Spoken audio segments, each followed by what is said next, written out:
تەزبیح وەڕس نابیت لە شاخ و شار تەزبیحەکەت هەر با دەدەی دەنکەکانی دەجێڕیت و ئەویان بەمدا دەماڵیت و لە پڕ ئەمیش بەودا دەدەی هەزار بریا من دەمزانی بەو تەزبیحە چ دەژمێری ئەو سەرانەی میرغەزەب و تەوروەشێن پەڕاندیان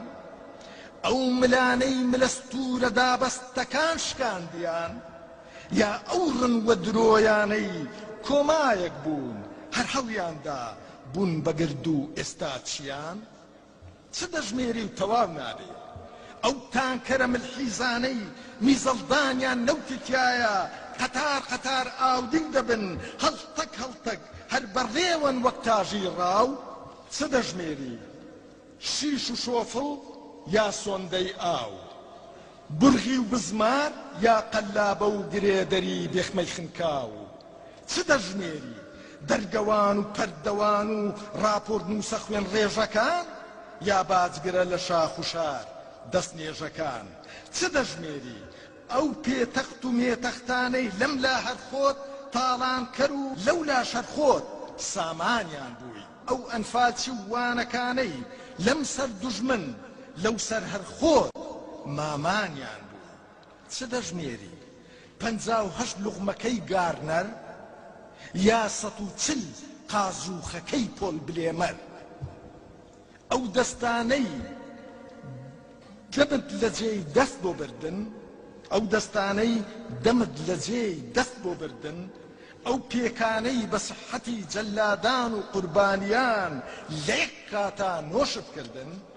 چ دەژمێری ئەو سەتانەی لە ماوەی چاو کوچانێکا دەبنە هەزار یا سفری ئەو ملیۆنانەی وەکو بەراز دەترەچێن دەبنە ملیار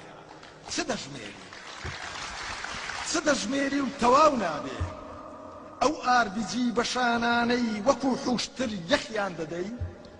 یا سمێڵە بابڕە گەسک دەرەکان هونەرمەندانی هونەرگەن ڕۆشنبیرانی فشنبیر یان و سەرەگوو سەرەکان چ دەژمێری و تەواو نابێ ئەو ئاردیجی بەشانانەی وەکو حوشتر یەخیان دەدەی یا سمێڵە بابڕە گەسک دەرەکان هونەرمەندانی هونەرگەن ڕۆشنبیرانی فشنبیر یان و سەرەگوو سەرەکان چ دەژمێری قورجی گیرا و حەرفی خەساو یا قەڵەمی لە بارەگا و دیوەخانان ناخت و دەرپێ پێداکەنراو چ دەژمێری ئەو کەسانەی هەڵت دێران یا ئەوانەی لە مەودوا هەڵیان دەدێری بریا 100 بریا دەمزانی بەو تەزبیحە دەنگوردە چ دەژمێری